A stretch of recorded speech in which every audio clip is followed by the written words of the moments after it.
Hello friends, आप सभी का स्वागत है आपके अपने यूट्यूब चैनल नम्रता शर्मा जी की स्टडी में। तो आज हम पढ़ेंगे 25 मई का करंट अफेयर्स। इसमें जितने भी इंपॉर्टेंट क्वेश्चन हैं वो सारे हम इस वीडियो में डिस्कस करेंगे, तो आपको ये वीडियो लास्ट तक जरूर देखनी है। ठीक है फ्रेंड्स, हम स्टार्ट करते हैं।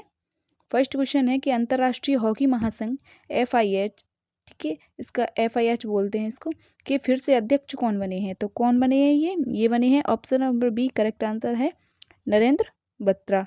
कौन बने हैं? नरेंद्र बत्रा। ठीक है, ये इसका आंसर है।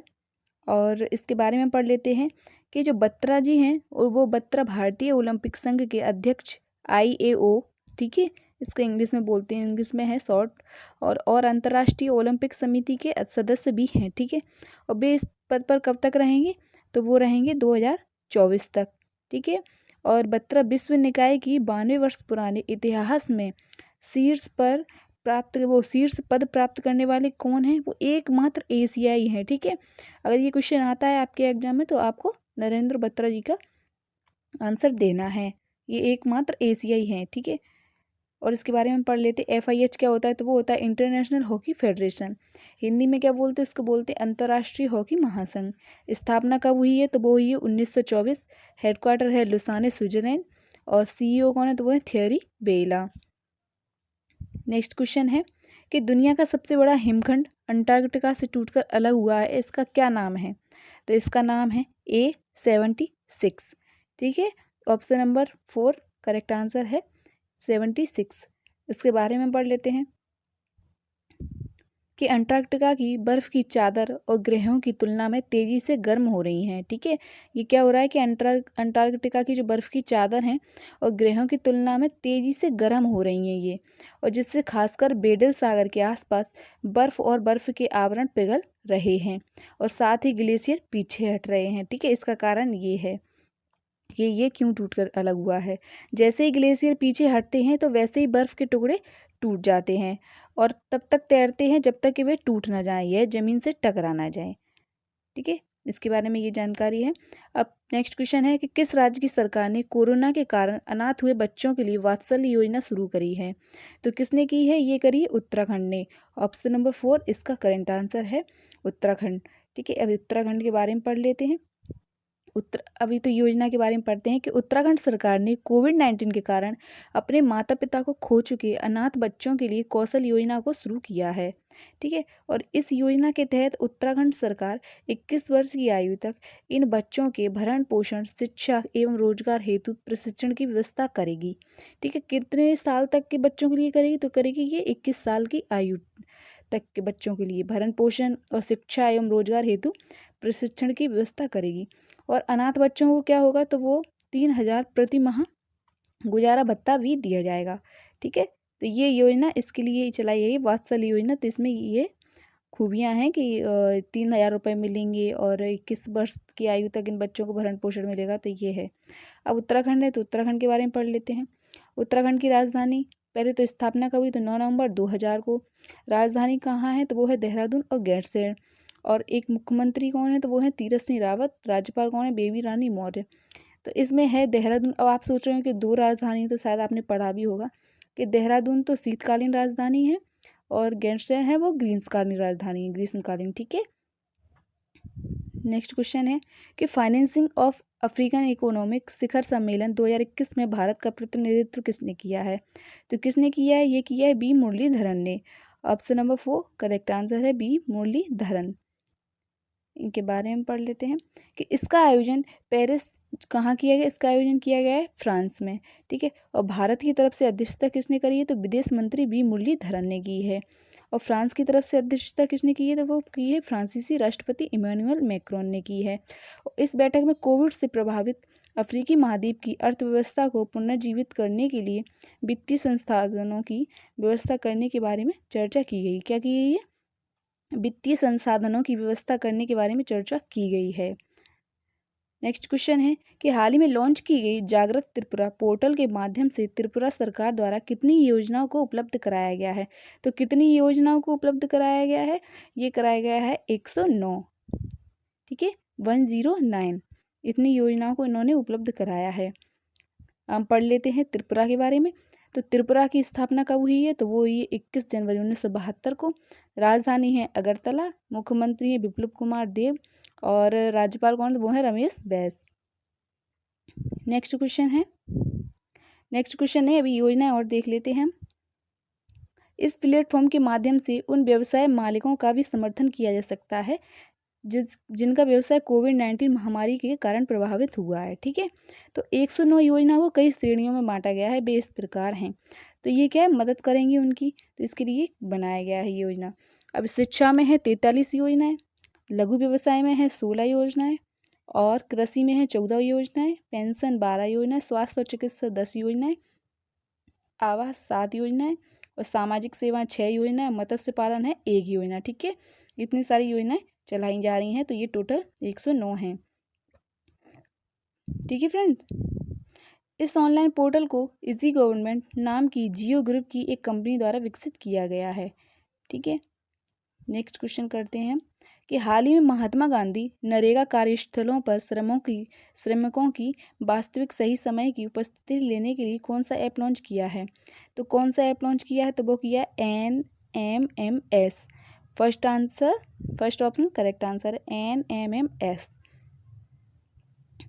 तो NMMS के बारे में पढ़ लेते हैं कि नेशनल मोबाइल मॉनिटरिंग सॉफ्टवेयर। ठीक है, इसका फुल फॉर्म है national mobile monitoring software. Mahatma Gandhi NREGA ये जो है इसमें 100 दिन का रोजगार दिया जाता है और क्या किया जाता है? 100 दिन का रोजगार दिया जाता है। लेकिन कुछ राज्य ऐसे हैं जैसे कि हिमाचल प्रदेश था, वो 120 दिन कर दिया गया। ठीक है, और उत्तराखंड सरकार ने 150 रुपये कर दिए, 150 रुपये। नेक्स्ट क्वेश्चन है कि हाल ही में किस कंपनी ने ब्लैक फंगस ड्रग पॉस्कोनजोल लॉन्च की है? पॉस्कोनजोल लॉन्च की है, तो किसने करी है? ये करी है MSN लैब्स ने। किसने? MSN लैब्स ने। ये कहाँ पे है? ये है हैदराबाद में। ठीक है, नेक्स्ट क्वेश्चन है कि हाल ही में किस राज्य सरकार ने होम आइसोलेशन किट लॉन्च की है?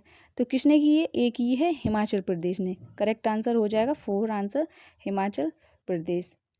अब इस किट के बारे में पढ़ लेते। इस किट में च्यवनप्राश, सेफ्टी मास्क, सैनिटाइजर और दवाएं, आइसोलेशन निर्देश का multivitamin, calcium, vitamin C, zinc की गोलियां और आयुर्वेदिक दवाई जो कि कुदनीर आपने देखी होगी, अभी करंट अफेयर्स में क्वेश्चन आया था। ठीक है, अभी कुछ दिन पहले पढ़ाया गया है ये आयुर्वेदिक दवाई जो कुदनीर, मुख्यमंत्री का पत्र है और शीघ्र स्वास्थ्य लाभ संदेश का कार्ड है आदि शामिल है। तो इस किट में क्या क्या मिलेगा? ये सारा सामान इनको मिलेगा। हिमाचल प्रदेश आ गया तो इसके बारे में पढ़ लेते। राजधानी है शिमला, CM है जयराम ठाकुर, गवर्नर है बंडारू दत्तात्रेय। नेक्स्ट क्वेश्चन है कि हाल ही में किसने निधि कोविड 2.0 नामक पहल की शुरुआत की है? तो किसने की है? ये की है DST ने। ठीक है, department of science and technology ने। ठीक है, इस पहल में क्या होगा? तो इस पहल में पहली बार तो 31 मई तक आवेदन किए जा सकते हैं। ठीक है, इसमें 31 मई तक आवेदन किए सकते हैं और उन व्यवसायों के लिए पहल शुरू की गई है जो कोविड से जुड़े जितने भी उत्पाद विकसित कर सकते हैं। तो इस तरह की कंपनियों को DST के द्वारा आर्थिक सुविधा उपलब्ध कराई जाएगी। ठीक है, इसको क्या होगा? DST के द्वारा आर्थिक सुविधा उपलब्ध कराई जाएगी। नेक्स्ट क्वेश्चन है हाल ही में माइक्रोसॉफ्ट ने इंटरनेट एक्सप्लोरर को बंद करने की घोषणा की है। इसे कब लॉन्च किया गया था? तो किया गया था इसे 1995 में। ठीक है, 1995 को। तो क्या हो गया इसमें जो ये बंद कर रहे हैं इसको? तो ये है कि माइक्रोसॉफ्ट ने कहा कि इंटरनेट एक्सप्लोरर आधुनिक ब्राउज़रों की तुलना में कम सुरक्षित है। ठीक है, क्या है? ये कम सुरक्षित है तथा अप टू डेट ब्राउजिंग अनुभव प्रदान नहीं करता है, क्योंकि अब तो क्रोम यूज़ करने लगे हैं ना लोग, तो इसलिए अब इसका क्रेज़ ख़त्म हो गया, ये कह सकते हैं, इसको यूज नहीं करते लोग। तो थॉमस रिडन ने 1995 में इंटरनेट एक्सप्लोरर ब्राउज़र की लॉन्च किया था। ठीक है, तब इन्होंने इसको लॉन्च किया था। इसके बारे में पढ़ लेते हैं। नेक्स्ट क्वेश्चन है हाल ही में राष्ट्रमंडल दिवस कब मनाया गया? तो कब मनाया गया? ये मनाया गया 24 मई को, 24 मई। करेक्ट आंसर है दूसरा। इसके बारे में हम पढ़ लेते हैं कि राष्ट्रमंडल दिवस प्रतिवर्ष 24 मई को मनाया जाता है और इसको मनाने के पीछे का उद्देश्य मानवता को बढ़ावा देने का है। ठीक है, और राष्ट्रमंडल एक ऐसे देशों का समूह है जो कभी अंग्रेजी हुकूमत के अधीन रहे थे। और राष्ट्रमंडल दिवस पहले एम्पायर डे के रूप में मनाया जाता था। ठीक है, पहले क्या बोलते थे, इसको एम्पायर डे बोलते थे, एम्पायर डे। अब क्या बोलते हैं, अब इसको बोलते हैं राष्ट्रमंडल दिवस। लेकिन बाद में हैरोल्ड मैकमिलन ने इसका नाम बदलकर राष्ट्रमंडल दिवस रख दिया। ठीक है, इसके इतिहास के बारे में पढ़ते हैं कि सन 1901 में महारानी विक्टोरिया ने उन्होंने क्या किया कि पहली बार अपने जन्मदिन पर इस तरह के संगठन के बारे में सोचा था। फिर इनकी मृत्यु के बाद 1 साल बाद सर्वप्रथम एम्पायर डे, जो कि साम्राज्य दिवस बोलते हैं एम्पायर डे को, तो सन 1902 में इसे आयोजित किया गया। कुछ समय बाद हैरोल्ड मैकमिलन ने एम्पायर डे का नाम बदलकर क्या कर दिया गया, कॉमनवेल्थ डे, जो कि इसको हिंदी में बोलते राष्ट्रमंडल दिवस कर दिया था। ठीक है, अब राष्ट्रमंडल दिवस जो है कि भारत ही नहीं बल्कि संसार के कई देशों द्वारा साथ मिलकर मनाया जाता है। और ये दिन उन देशों के माध्यम से मनाया जाता है, उन देशों के मध्य मनाया जाता है जो राष्ट्रमंडल देशों की सूची में शामिल होने के लिए निर्धारित सभी शर्तों को मानकर समझौते पर हस्ताक्षर करते हैं। ठीक है, और है कि इस दिन को मनाने के पीछे का कारण इंसानियत और मानवता को बढ़ावा देना है। और राष्ट्रमंडल दिवस के लिए सभी सदस्य एक साथ मिलकर मिलजुल कर रहने एवं हर समस्या को शांति से मिलकर हल करने का रास्ता निकालते हैं। ठीक है, तो इसलिए ये दिन को मनाया जाता है और इसका कारण यही है कि इंसानियत और मानवता को बढ़ावा देना है। ठीक है, तो सभी सदस्य एक साथ मिलजुल कर रहने एवं हर समस्या को शांति से मिलकर हल करने का रास्ता निकालते हैं। तो इस वर्ष की थीम क्या है फ्रेंड्स, इस वर्ष की थीम है कि एक साझा भविष्य प्रदान करना। क्या है कि एक साझा भविष्य प्रदान करना। ठीक है फ्रेंड्स, तो अगर आपको ये वीडियो अच्छी लग रही है तो प्लीज़ आप इस वीडियो को लाइक करें एंड चैनल पर नए हो तो प्लीज़ चैनल को सब्सक्राइब करें। Okay friends, thank you so much.